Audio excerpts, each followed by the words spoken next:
आदाब मोहतरम बुजुर्गों, नौजवान साथियों और घरों में बैठकर सुनने वाली पर्दानशीन इज़्ज़तदार मेरी माओ बहनों, आज 11 नवंबर यानी कि मौलाना अबुल कलाम आज़ाद हिंदुस्तान के पहले एजुकेशन मिनिस्टर का जन्मदिन है। आज के दिन बड़ी ही जो है सोना अहमियत वाला दिन है। आज ये दिन की मैं याद क्यों दिला रहा हूँ कि एजुकेशन मिनिस्टर का जन्मदिन है। हिंदुस्तान के आज़ादी के बाद पहले एजुकेशन मिनिस्टर मौलाना अबुल कलाम आज़ाद, जो एक तालीमी याफ्ता थे, जो बहुत ही बेहतर उनके किरदार थे, अखलाक थे। मौलाना अबुल कलाम आज़ाद देश की आज़ादी में गांधी जी के साथ बड़ा ही योगदान और किरदार निभाया था देश की आज़ादी में। और आज के दिन मैं सारे हिंदुस्तान के हर मज़हब के लोगों को, हर नौजवान को इस बात का मैसेज देना चाहता हूँ कि आप तालीम की तरफ तवज्जो दो, एजुकेशन की तरफ तवज्जो दो। आप कई पॉलिटिकल पार्टी के कई ऐसे लीडर्स हैं जो आवाम को भड़का रहे हैं, तहश में ला रहे हैं, क्या क्या की बोल रहे हैं कि आप हाथ में ये पकड़ो वो पकड़ो। मैं कहता हूँ कि आप सिर्फ हाथ में कलम पकड़ो, कलम पकड़ो, कलम पकड़ो। कलम की ताकत सबसे बड़ी ताकत है। कलम के जैसा काम कोई हथियार नहीं कर सकता, कोई कुछ नहीं कर सकता। आप कलम के साथ दो, कलम अपने हाथ में लो, कलम की ताकत को समझो।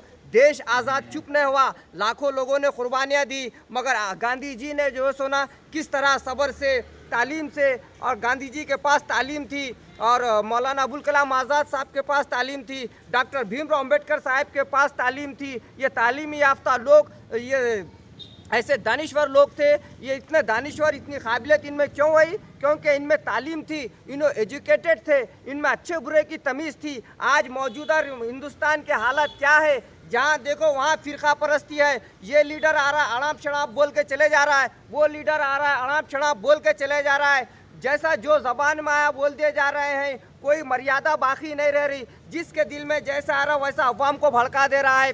कई के वास्ते इक़्तिदार के वास्ते, कई के वास्ते कुर्सी के वास्ते, कुर्सी के वास्ते नौजवानों के दिलों में जहर घोला जा रहा है। कुर्सी के वास्ते नौजवानों के दिलों में एक दूसरे से नफ़रत पैदा की जा रही है। ये नफ़रत कई के वास्ते, इक़्तिदार के वास्ते। ये नफ़रत कौन पैदा कर रहे? अनएजुकेटेड लोग, जिनको तालीम नहीं है, जिनके पास अक्ल ज़रीन नहीं है, जिनके सलाहियत नहीं है, वैसे लोग पैसे के बलबूते पे, पैसे की ताकत पे इलेक्शन जीत रहे हैं और एमएलए बन रही, मिनिस्टर बन रही है ये लोग।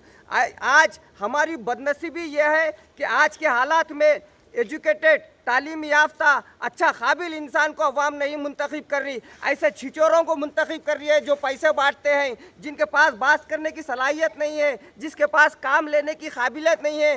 एग्जाम्पल मैं देता हूँ, हमारे रियासत कर्नाटक के माइनॉरिटी मिनिस्टर ज़मीर अहमद खान साहब, अब उनकी ज़बान में कोई ऐसी सलाहियत और काबिलियत नहीं है। जहाँ दिल जो चाहे वो ज़बान से बोल दे रहे, चले जा रहे। यहाँ पर जो है सोना वक्फ अदालत रखे, वहाँ पर वक्फ अदालत रखे। पूरा रियासत कर्नाटक के अंदर जो है सोना माहौल को बिगाड़ने निकले हैं। इन्हों अपनी ज़बान में जो आ रहा वो बोल दे रहे हैं। बीदर में आकर बोले वक्फ अदालत करे, मीडिया के सामने बोले कि हम यहाँ का जो कांग्रेस का एमपी है उसको हम मुसलमानों ने जिताया बोल के बोल दिए।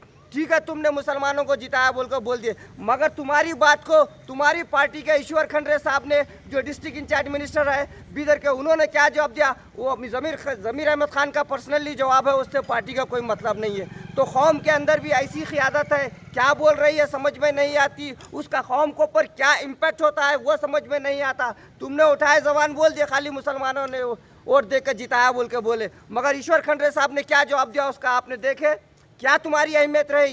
तुम अपने आप को कौम का लीडर बनाना बताकर पेश कर रहे हैं कि मैं मुसलमानों का बड़ा लीडर हूं बोल के, मगर क़यादत कैसी होती है तुमको नहीं मालूम। हमने देखा है मरहूम खमरुल इस्लाम साहब की क़यादत वाक़ई काबिल तारीफ़ क़यादत थी। रियासत कर्नाटक के अंदर बिलखुसूस मुसलमानों का कोई ऐसा रहबर या रहनुमा नहीं है जो क़यादत करे। आज रियासत कर्नाटक के बिलखुसूस मुसलमान माइनॉरिटीज़ जो सोना क़यादत से महरूम है। खमरुल इस्लाम साहब जब आप बात करते थे, चाहे ऐवान असम्बली हो, चाहे ऐवान के बाहर हो, जब खमरुल इस्लाम साहब बात करते थे तो सामने वाले की सियासी नफ्स को पकड़कर बात करते थे, उनके सवाल का कोई जवाब देने के वास्ते हिम्मत नहीं रखता था।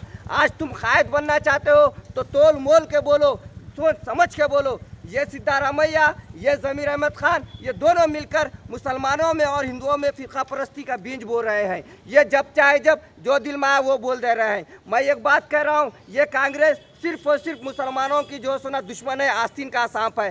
देश की आज़ादी से अभी तक जितने भी फिरकापरस्त वारदात हुए हैं कांग्रेस की दौर हुकूमत में हुए हैं। ये कांग्रेस सिर्फ मुसलमानों को आज बताती है मगर मुसलमानों की हमदर्द नहीं है। मैं तुमको प्रेजेंट के माहौल के हिसाब से बता रहा हूँ। आज मौलाना अबुल कलाम आज़ाद का जन्मदिन है। मौलाना अबुल कलाम आज़ाद उर्दू यूनिवर्सिटी का क़याम करने के वास्ते जब जो आज से 10 साल पहले सिद्धारमैया साहब ने जो सुना उसका इनाग्रेशन किया था, वो खाली सिर्फ बताया गया हम मुसलमानों को खुश करने जा रही। फिर उसका रिप्ले क्या हुआ, कुछ ऐसे नागज़ीर वाक़यात पेश हुआ है, वो यूनिवर्सिटी का काम अभी तक रुके वाला है। ये सिर्फ फसाद पैदा करना चाहता है। हमदर्द नहीं है मुसलमानों के। अगर हमदर्द होते तो वो यूनिवर्सिटी का काम शुरू होता था। वो यूनिवर्सिटी के काम को शुरू कराने के वास्ते रहीम खान असम्बली में आवाज़ उठाते थे। यहाँ के जो MP प्रेसिडेंट जीते सागर खंडरे को समझाते बताते, जाओ तुम पार्लियामेंट में आवाज़ उठाओ मौलाना अबुल कलाम उर्दू यूनिवर्सिटी के वास्ते। तुमको मुसलमानों ने भी वोट दिया, तुमको दलितों ने भी वोट दिया, तुमको हर समाज के लोगों ने वोट दिया, तो तुम हर समाज की खिदमत करो, विशेष मुसलमानों की भी तुम खिदमत करो। इसलिए तुमको सबने जिता के भेजा है, ऐवान ने पार्लियामेंट में भेजा है सागर खंडरे को कि सबकी रहनुमाई करो। उसके साथ साथ मुसलमानों की भी रहनुमाई करो। उर्दू यूनिवर्सिटी जो मौलाना अबुल कलाम आज़ाद के नाम पे है, उसका काम क्यों शुरू नहीं हो रहा? वो काम शुरू होना चाहिए। मैं ईश्वर खंडरे साहब से पुरजोर मुतालबा करता हूँ, रहीम खान साहब से करता हूँ। और दूसरी बात ये हो गई, उसके बाद तुमने जो सुना टीपू सुल्तान जयंती का जो सुना है चालू कराया। टीपू सुल्तान जयंती चालू कराने के वास्ते के बारे में भी तुमने मसाइल पैदा किए। टीपू सुल्तान जयंती तुम चालू कराए, फिर तुम लोगों ने जो सुना क्या बोले कि मसाइल हो रही, मुश्किल हो रही बोलकर टीपू सुल्तान जयंती को भी तुमने जो सुना उसको बंद करा दिए। तुम सिर्फ मुसलमानों के हमदर्द नहीं है, खाली मसाइल पैदा करके हिंदू मुसलमानों में नफरत का बीज